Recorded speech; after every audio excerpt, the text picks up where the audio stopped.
everybody. My name is Trista Ekman, and welcome to Authenticity Speaks, my podcast about basically connecting back to the version of you that you want to be. I won't lie to you, I'm really nervous. I have been thinking about this podcast for a little over a year now, trying to understand what I wanted to portray to a larger group of people. I am a clinical mental health therapist, and so I have a lot of knowledge, basically. I wanted to be able to give that to a lot of different people, and it's really hard to just do that in my private practice or in individual therapy sessions or my closed group therapy sessions. I feel like I have a lot that I could teach people. I think a lot of people ask for different information from me, and I really wanted to reach a larger audience and give a lot more people some perspective and some different ideas and changes. Now, again, I mentioned that I've been wanting to do this for over a year. Getting out of my comfort zone is really hard for me. Something that I've learned being a therapist is you can't grow unless you're uncomfortable. A little bit about my background. When I first went to school, I didn't know what I wanted to be. And so becoming a therapist, well, I knew it was right when it was right. I graduated with my bachelor's and still had kind of no idea what I was doing. And I went into an inpatient hospital and realized that I wanted to do more than just be a tech behind the scenes. I wanted to do more hands-on decision-making, helping, being a therapist, basically. I am 28, so I did have that epiphany while I was younger, which is a lot different than a lot of people. And so I can validate that is something that not everybody has the experience of knowing at such a young age is what I want to do for the rest of my life. And being a therapist was something I knew I wanted to do for the rest of my life. Now that I have graduated, it is something I still want to do, don't get me wrong. But I also recognize the desire that people have for knowledge on a different scale. So part of this podcast, Authenticity Speaks, is for you to gain some therapeutic knowledge without basically sitting in a therapeutic chair, as well as different ways and tools to develop yourself personally, to grow yourself. Because, therapy is not as accessible to everybody. It is expensive. I do recognize those types of things. So that's why part of this is doing that. I also am a yapper, as the TikTokers would say. I'm really big into just chit-chatting, and I grew up in the YouTube era, so it's just something that I've always wanted to do, is just to talk and chat and get to know people. Anyway, so yes, moving out of my comfort zone is a really hard thing for me, and being uncomfortable is truly the only way that can help you grow. Me being the only one in my immediate family to have a master's degree, it was intimidating to do that on my own because I didn't know how, and I can recognize how hard that could be. And I definitely want to talk about that in later sessions. Oh my gosh. You can tell. You can tell I'm in therapy mindset right now, guys. Anyway, as I mentioned, I've wanted to do podcasts forever and talk, chat, help people grow, learn about different therapeutic tools, give myself a platform, but I've been way scared and created so many excuses for myself to not do this. Even though I've been thinking about it for a year, I was like, I don't have the right equipment. I'm too busy. I'll just start next week. And I came up with every damn excuse in the book, guys. And then the most obvious fears that come from putting yourself out there and being in the public eye / reaching a larger audience is I don't want to deal with the backlash. People don't really want to hear what I have to say is one of the things that I would tell myself. There's so many people doing the same thing, so what makes me different? And there are a few things that have finally gotten me off my ass and have me ready to share. The first thing is I have started to fall in love with who I am. And I'm making changes to myself that align with my values. I do want to do a podcast on this later, but it has taken me so long to be happy with myself and who I am and align with myself and not because of anybody else. And I'm sure a lot of people are like, well, I'm good. Maybe it's a confidence thing. I don't know. But falling in love with myself was step one, because that really was able to address all of the worries and fears of backlash and the confidence and being too busy. Because once I was able to understand myself and what I needed and who I wanted to be, everything else just kind of falls into place. I would say I'm able to set boundaries a little bit differently and do things that align with me personally. And this podcast is something that I was passionate about. The second thing that got me off my ass was you can't grow unless you're uncomfortable. Now, I know that I've just said this a million times, but it is really true. If you think about it, like going to the gym isn't fun always, right? Don't get me wrong. There are some people who love going to the gym. I think The Rock says it's like the equivalent to an orgasm for him to like lift weights. But that's just not me. I do like going and like working out, but not to that point, if you guys know what I mean. So I can't grow unless I'm uncomfortable. And if you guys know a little bit about Brene Brown or the topic of shame that she speaks about, there are 13 areas of shame, and one of the areas is speaking out. And there's a whole thing about shame resiliency that I can get to on a different day, but one of the areas of shame resiliency is speaking out and like putting it out there. So here this is. I'm putting this out there. I am speaking out, and I am finally doing something different to overcome the shame portion of me, to think that I had no room to say anything here, because I do. I don't know very many really young therapists who went through 3 years of a master's program. It's a hard thing to do, and it's a, I guess, blessing in a way, because there are some people in my life who just went to the 4 years of school and they're like, I still don't know what I want to do. So this is honestly a blessing for me, and there's a word for it and I can't remember what the word is. It's the privileged. There we go. It's a very privileged mindset to be in, to be able to have your future very clear for you. And I validate that for a lot of people, that it is hard to understand what you want to do with your life at such a young age. So it's privileged, and I do want to speak out more. Number 3, people in my life expressed interest in hearing what I have to say and growing more. So I am one of those people that get really uncomfortable when I get a lot of compliments, but lately I have been getting hyped because people really want to hear what I have to say, which is shocking.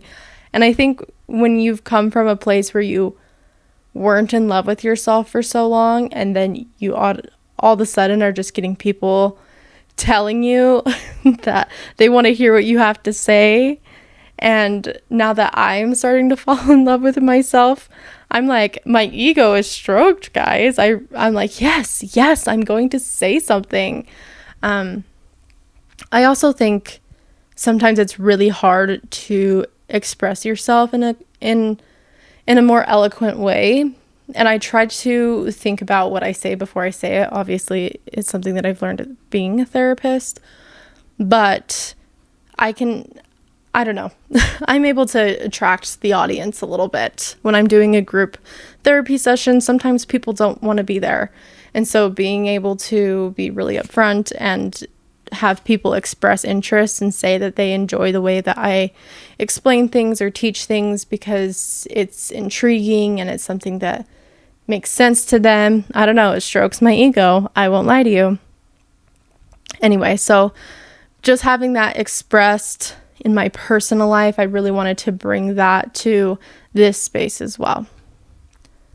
Number 4, I have started to fall in love with my old passions. So way back in the day, I used to have so many hobbies. I danced for so long when I was in middle school, high school, elementary school. I was a dancer, and when I went to college, I stopped dancing. And I used to be so passionate about makeup, the 2016 era. Oh, I was so passionate. And then I slowly lost that. And then going into my master's program, I was working 2 jobs, one full-time, one part-time, and then being a full-time student. So I was working grave shifts to kind of balance it all. And I started losing me time because I would be sleeping all day, staying up all night working and doing work, like schoolwork, that the me time was just kind of gone. And I was just kind of sucked into things that brought me temporary happiness, such as like binging TV shows and doing all those other things that is just kind of mind numbing. Scrolling on TikTok is a great example of it, right? So the me time was gone. Again, because I was working grave shifts, like going on walks, forget it. You guys know, as like girls, we don't want to walk outside in the dark. It's scary. I live in a townhome, and there's like a trail right outside our front door. And I remember getting up and it was dark outside, so I'd have to go to work in the dark. And when I'd come home, the light started to come up, and I'd go for a walk when I got home, even though I was so tired because I had just worked 12 hours because they were 12-hour shifts. I was so tired, and I craved the sun, which is so funny because you guys will probably, if I ever do a video version of this podcast, you guys are going to look at me and be like, damn girl, you're pale. I've had to slowly embrace being pale because I have 2 shades, white and red. I burn. There's no tan in me. And again, because I started to fall in love with my old passions, there's no way in hell I'm picking up tanning lotion or anything because I was so, I don't know. So walking outside and craving the sun was interesting because I try to avoid it as much as possible, but I knew it was something important to like bring me happiness. So there's that. Swimming is another one of those things. Now, I used to be 100 pounds heavier, and man, I'm giving you guys a lot of teasers. I think I'll talk about that a little bit later. And obviously, like, losing all this weight has brought a lot of love into myself, but also swimming. I stopped swimming because of being the weight that I was. And I love swimming. I've always been a water baby. So losing that interest, that was hard. So doing all these things lately has helped me grow and almost giving myself like a hug in a way. I've started to really reconnect with all of these things that I've lost passions for. Makeup is one of them. I threw away all my 2016 makeup because that is expired and I do not need an eye infection. I went swimming for the first time in 5 years, which was amazing. Me time has been spent reading books and getting back into those things. I love TV shows, but I haven't really been binging them a lot. Walking, going on walks, moving my body in different. I've been going to Pilates, so doing some Pilates classes to really move my body. That doesn't necessarily require me to go outside and walk and maybe get burned. The last one is video games. Guys, when I was a kid, I loved a good Game Boy. Oh, it was so fun. I loved the Xbox and the Wii, and I was a video gameaholic when I was a kid. When I got to college, it's like it was night and day for me. And I was honestly actively protesting video games. But once I graduated, I started to fall in love with video games again, which is so funny. I guess not falling in love with video games, but I do play them more often. There's a video game that just came out that was on the Wii when I was a kid called Epic Mickey, and I ate that up, as well as I have a younger brother who's way younger than me, and I don't know, he was playing Fortnite, then my older sister got to playing Fortnite, and then I got to playing Fortnite, and my other sister got to playing Fortnite. We're just like a Fortnite family, guys. Do your hobbies, do what you love, and that is something that I look forward to, is doing that with my siblings. But moral of the story, I am falling in love with my old passion, so I really do think that's giving me confidence to start doing things and speaking out again, because, you know, I'm not ashamed of playing video games. I was, but now I'm not. Number 5, I've been lowering my cortisol and focusing on things that bring me peace. This has been lots and lots of hard work. Again, working. So I do, let me go back. That full-time job that I was working gray shifts was very stressful, which is funny because if you looked at that job as a whole, and I can't really get much into it because client confidentiality, but if you look at that job as a whole, it looks like it wouldn't be hard, but it was stressful.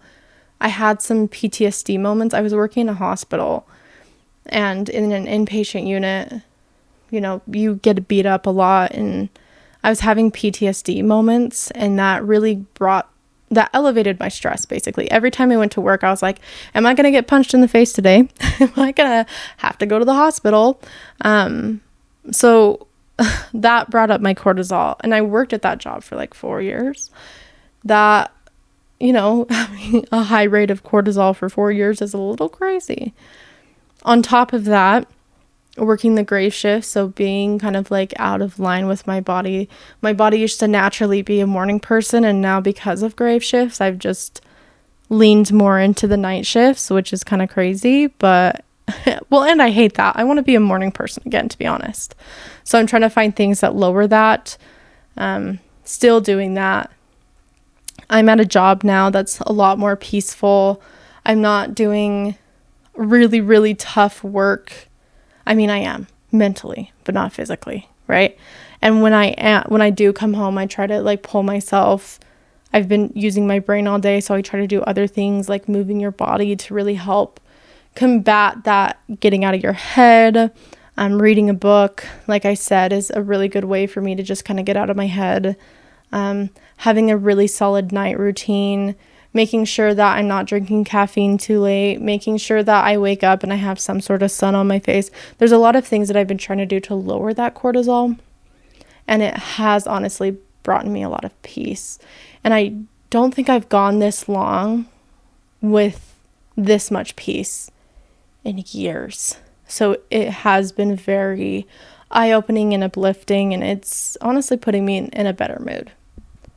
Number 6, journaling, guys.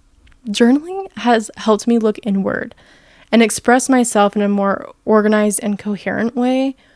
I don't even know how to explain it. I was never a journaler. Never.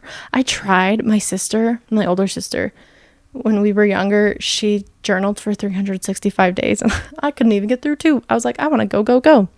I mean, I have been diagnosed with ADHD as an adult, and so that has changed a lot, but journaling has made it so that I can really sit down and be present with myself and really process thoughts that are weighing heavy on my heart before I go to bed. And that's really helpful, because if you have high cortisol and you're laying in bed, your mind is racing. It is moving. It doesn't want to sit, right? And so when people are like, my brain won't turn off, that's a really large indicator that you really need to go and check out your cortisol or find ways to like calm yourself down and bring yourself peace. But we're not talking about that. We're talking about journaling. I have been journaling every day now for a while before I go to bed, and even if it's just a paragraph, it has brought me so much happiness. I recently went to Disney World, and when everybody gets home and their feet hurt and they're like, oh my gosh, I just want to take a shower and go to bed before our next day. Like, I totally relate to that. And I couldn't wait to get home and journal about it, and journal about the day and what happened and ways that I could improve myself, or things that, I just wanted to journal. I wanted to talk about it, and I wanted to put all my ideas somewhere. So and I don't know.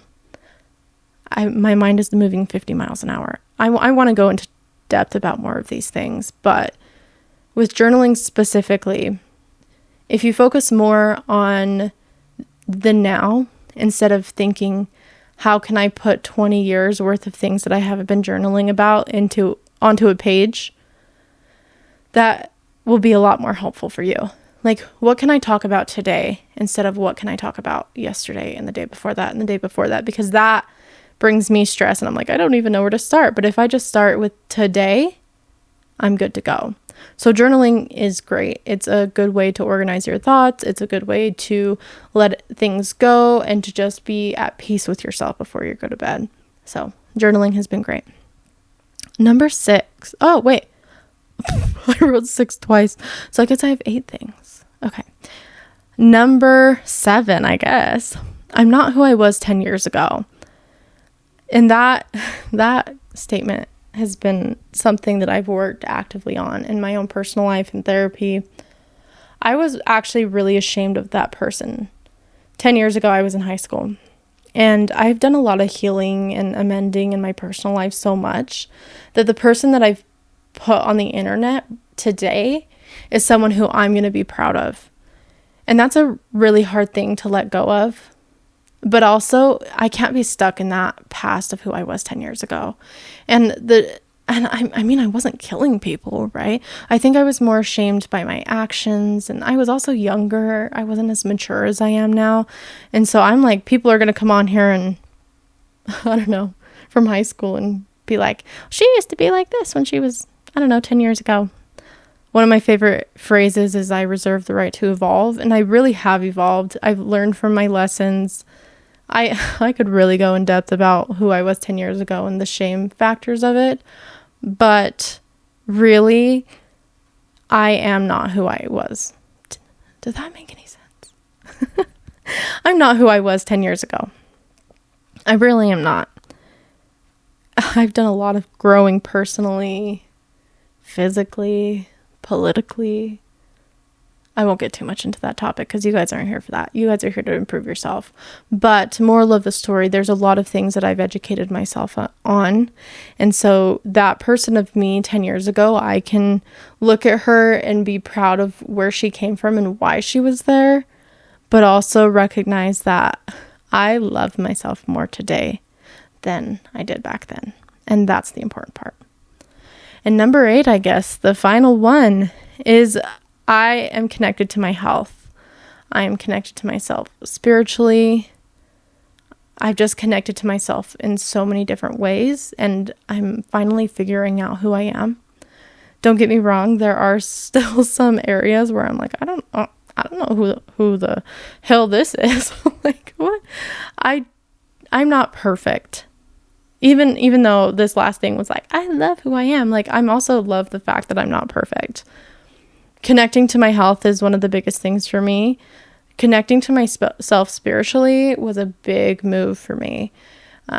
Acknowledging what my beliefs are, what I want to believe versus what I don't want to believe. Something that makes me feel like I align with it rather than what people tell me to align with.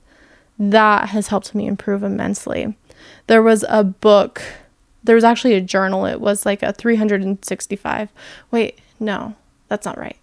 It was like 100 days of journaling, and it had a different journal prompt every day. And it would go through a story and then ask you about it. And I loved doing that because I was able to connect to myself spiritually in a way that wasn't influenced by others, wasn't influenced by media. It was just who I was and what I wanted to believe. So after I finished that journal, I was able to kind of look out at different religions and different belief systems and be like, What do I align with? What do I not align with, right? I have a friend who gave me a quote a long time ago that says, I'm not about it, but I'm not above it, right? Me connecting to myself spiritually is not something that is supposed to be shameful to other people or put other people's views down. It's more of, I'm connected to myself so much that if you're trying to tell me something, like, of course I'm going to listen, but if you're trying to change my mind about that, I have done the work as far as my values go, that I want to make sure that you understand that I do not think that I'm above you. I'm just not about what you're trying to tell me. But I respect your opinion. I don't know if that made sense. Anyway, so those are the, I guess, 8 things that really got me to finally get up and become ready to share who I am. Because again, it has been really scary. So I'm going to leave you guys with a few things. 1, self-improvement requires work and time. Again, 10 years ago is crazy to think about that it's taken me 10 years to be closer to who I wanted to be than I was 10 years ago. Because 10 years ago, I didn't know who I wanted to be. I didn't know who I wanted my friends to be. 10 years ago was a crazy long time ago. But I've done the work. I've done the therapy. I've focused on myself. I've put my passions first. And it's been really amazing to feel like I have grown. Number 2, you can do anything you set your mind to. And I know that's a really cheesy phrase, but it's also not untrue, right? Like, I wouldn't have been a therapist if I didn't just be like, you know what? Yeah, this is going to cost me a lot of money in student loans. Don't get me wrong. But if I have the means to do it, you know, I'm just going to do it. Actually, one of the podcasts I listen to, you guys all know Jenna Marbles. If you don't, she was a YouTuber, but she's gone now. And I respect her opinion for leaving. But she said in one of the podcasts, because I was still in, I think I was still in my bachelor's degree, like during that time. And I was listening to her podcast with her now husband, that she was just saying, like, because she got her degree, she got her master's degree as well. And I was throwing myself like in the air, just being like, I don't know if this is what I want to do. I don't know what to do. And she basically said, if you have the means to do it, do it. Like, you're not going to be motivated later in life to do this. Like, do it now. And that really did help me change my mindset. And when I really think about it, I have set my mind to do some great things. Meet some great people, do some amazing work at my job, push myself educationally, put myself in uncomfortable positions to improve myself. You can really do anything that you say, like, I'm going to do that. Manifest, if you will, but you can do anything you set your mind to. And the last one is, don't let fear and shame hold you back from letting your authenticity speak, which is the reason for the podcast name. I hope to help everyone or anyone who listens to start to connect to themselves in a more authentic way and let go of some of that past shame and judgment, which is, you know, something I have worked so hard on. And I feel like it would be rude of me not to share how I did it. And don't get me wrong, everybody is different.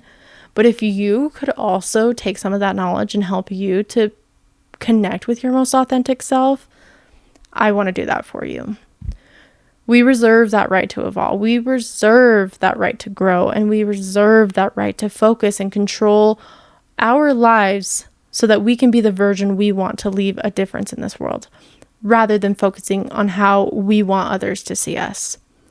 My high school principal would always say, and I always say this to my clients now in group therapy, I'd be like, be the person that you want to be. Leave your mark on the world in a positive way. Like, think about how you want to define the mark that you leave on the world, and then do that. The mark that I want to leave on the world, I don't necessarily desire the idea to become this famous person, but I do desire to connect with people one-on-one, which is why I was in therapy, right? I have a desire to help people to change their mindset, to grow, to learn, and to focus on what they want rather than what other people want, right? So when I say leave your mark, how are you going to leave your mark? Are you going to say, oh, I'm living for my husband, I just stay home all day? Or, oh, I'm living as the perfect son and doing everything my parents have told me to? Or like, who do you want to be? That's the question you really need to ask yourself. And when you find out, like, I don't want to be who I am right now. Like, I do want that change. Well, there you go. You'll start being authentic. That's the first step. Okay, it's recognition of I need to change. I need to be my most authentic self. And the way to do that is to really assess and really dive deep into who you want to be and what mark you want to leave on the world. Whoa, that was a lot. I mean, this podcast episode is probably going to be a lot shorter since I'm just introducing myself.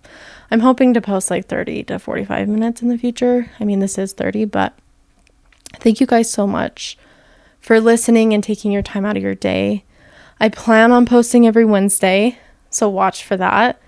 I just have to pull the trigger and do it. I am still a baby at this whole podcasting thing. So in terms of like finding music rights and all that other mumbo jumbo, I'm still trying to learn. I'm still trying to figure it out. But if you guys have any recommendations on ways to make this better, I have this Zoom pod track. If anybody is familiar with the podcasting world, I have this Zoom pod track with a mic.